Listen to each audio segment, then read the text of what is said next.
नमस्कार दोस्तों, बिहार चुनावों के परिणाम आ चुके हैं। नीतीश 10वीं बार मुख्यमंत्री की शपथ लेने जा रहे हैं। बने हैं कुछ रिकॉर्ड, जैसे अगर मैं बात करूं तो 2000 के बाद यानी इस सदी में 21वीं सदी में जन्म लिया हुआ पहला आदमी मैथिली ठाकुर के रूप में उन्होंने विधायक पद की शपथ ली है और बिहार के इतिहास में यंगेस्ट एमएलए।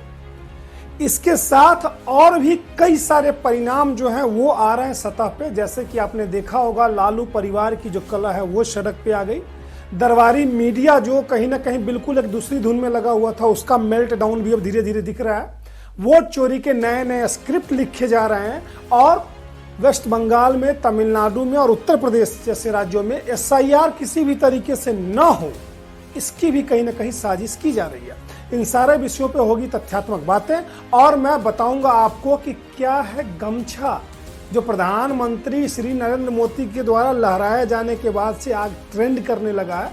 बिहार का गमछा क्या होता है और कौन सी बात है जिसके कारण 2 दिन में ही 9 करोड़ के ऑर्डर उसके नए प्लेस हो गए हैं। जी हाँ, मैं डॉक्टर असित, आप देख रहे हैं अपना चैनल अमेजिंग एसिड।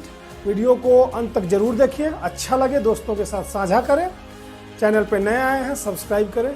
आइए दोस्तों, बिहार के चुनावों ने एक बार फिर से दिखा दिया है कि जमीन पे जो काम करेगा वही कहीं ना कहीं जनता की शाबाशी पाएगा।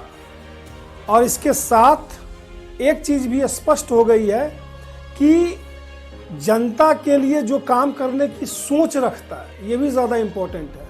अदरवाइज केवल अनाउंसमेंट्स की बात करें तो बहुत सारी अनाउंसमेंट्स हुई थी इस चुनाव में। बावजूद इसके बीजेपी और उसके एनडीए ने 202 का आंकड़ा छुआ।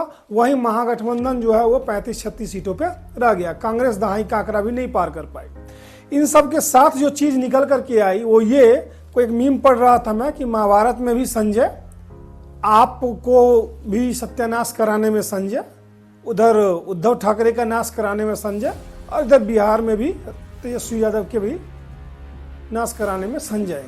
ये संजय मैं किसका नाम ले रहा हूं, वो मुझसे ज्यादा बेहतर तेज प्रताप यादव और रोहिणी यादव जो है वो बोल चुके हैं। क्योंकि लालू परिवार की कलह जो है वो खुल करके आ गई है सड़कों पे। जिस तरीके से आपने देखा रोहिणी आचार्य का ट्वीट, जी हाँ, मैं उनके साथ कतई भी किसी भी तरीके की भावनात्मक स्तर पर सहमति नहीं रखता, क्योंकि मैं उस फैक्ट को जानता हूं कि वो भी उसी की उपज है।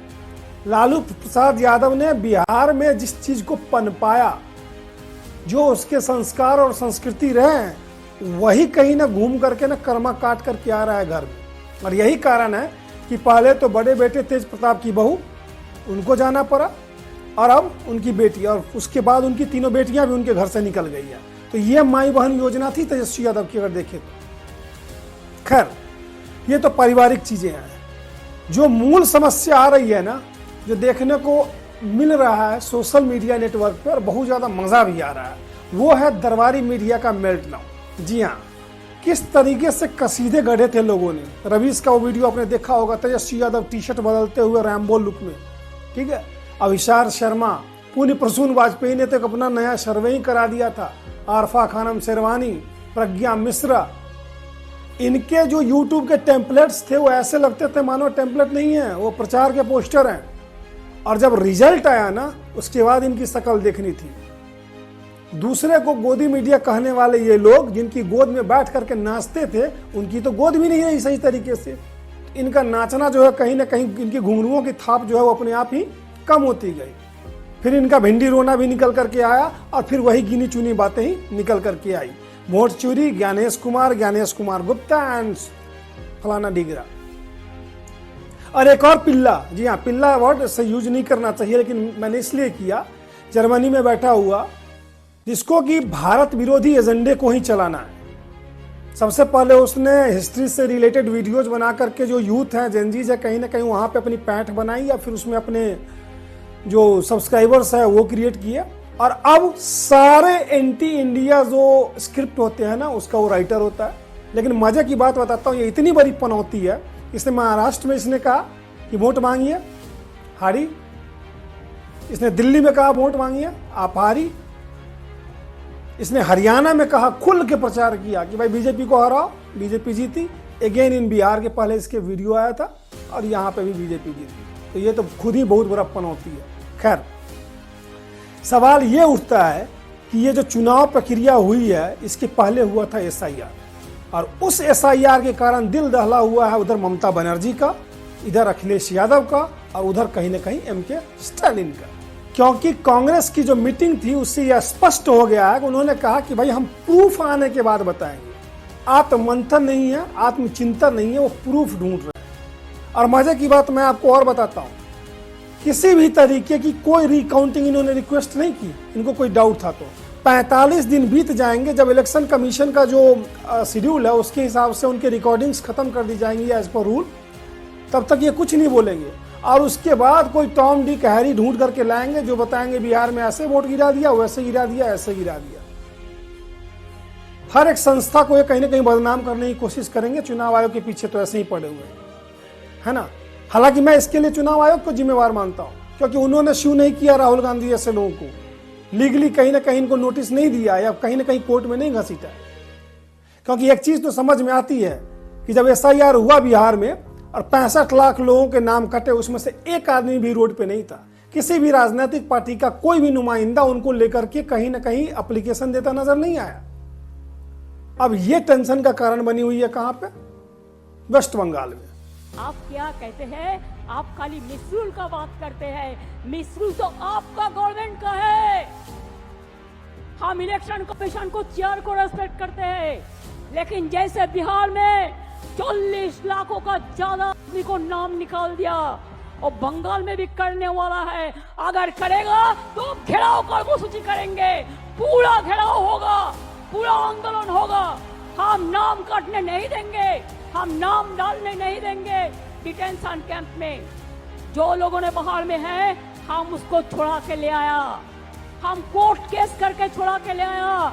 अरे जो आईन है आपका, जो कानून है, इसको हम बातिल करेगा, हम इसमें हम चेंज करेगा।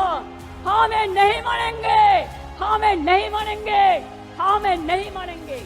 खूब सारे न्यूज़पेपर्स में आपने देखा होगा SIR के डर से 2-3 लोगों ने सुसाइड कर लिया। माय गुडनेस, ये तो मेरे को लॉजिक ही समझ में नहीं आता। ममता बनर्जी बिल्कुल लठगारे पर ही है वहां पे। रोज उनके जो नेता हैं उनके बयान आ रहे हैं, हम नहीं करने देंगे, चाहे जो हो जाए, ये हो जाएगा। भाई क्यों पेट में दर्द हो रहा है तुम्हारे? जो जुनून बंदा है उसका कटेगा नहीं नाम। और देश का हर एक आदमी चाहता है कि SIR हो, ताकि जुनूनियत का पता चले। सवाल यह है कि राहुल गांधी जब बिहार में प्रचार करना चाहिए तो कोलंबिया घूम रहे थे, मध्य प्रदेश में जंगल सफारी कर रहे थे।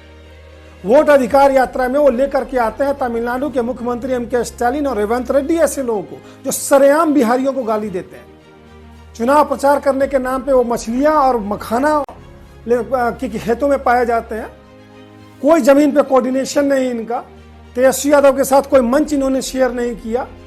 इनके अल्लाह वरू को लालू यादव ने गाली देके भगा दिया।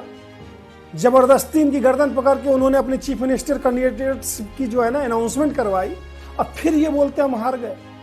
तो तुम हारने के लायक ही थे। और तेजस्वी यादव का भी यही समझ में आता है, सत्ता को बपौती कभी नहीं समझना चाहिए, और वो ओवर कॉन्फिडेंस ही लेके डूबा। नो डाउट उसने मेहनत बहुत की, लेकिन सवाल ये उठता है कि तुम्हारा इंटेंट क्या है? क्योंकि आपका नियत ही ना, आपकी नियत ही तय करता है। आपने जो बरबोले वाले भाषण किए थे ना, और जो बस 30,000 देंगे, 50,000 देंगे हर घर में, सबको समझ में आ गया कि किस तरीके से भूतिया बना रहा है लोगों को। प्रैक्टिकल ग्राउंड पे कोई कैसी कहानी नहीं थी, जस्ट सत्ता को लेने के लिए। खैर, इनके साथ एक नई चीज और भी आती है। वो नई चीज ये आती है कि बिहार की जनता ने अपने आप को सिद्ध कर दिया एक बार फिर से कि हम क्यों प्रबुद्ध हैं, हम क्यों बुद्ध की धरती हैं। लोग बिहारियों को जो कुछ भी कहे, लेकिन इतना तो कन्फर्म है कि लोग टेक वाले जितना IT की सोच नहीं रखते होंगे ना, किसान जितनी खेती की सोच नहीं रखते होंगे ना, ठीक है, उससे ज्यादा बिहार के लोग राजनीति की समझ रखते हैं। यहाँ के राजनीति का लेवल ही अलग है, और ये आपने प्रचार के दौरान बहुत सारी चैनलों की कवरेज में देखा होगा। बहरहाल, एक चीज जो सबसे ज्यादा ट्रेंड कर रही है वो कर रही है गमछा।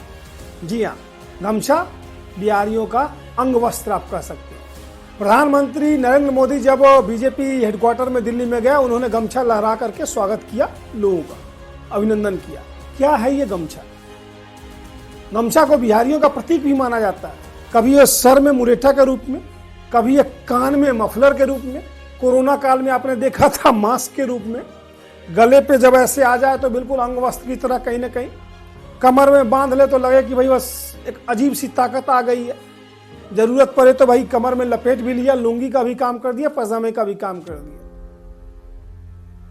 इस गमछा के 2 दिन में बिहार में अलग अलग कंपनियों को 9 करोड़ के ऑर्डर मिले, और उसमें भी कुछ लग्जरी टाइप के, जिसमें कि मैथिली पेंटिंग और भागलपुर सिल्क की कढ़ाई पे किए गए, और तब से गमछा ट्रेंड कर रहा है।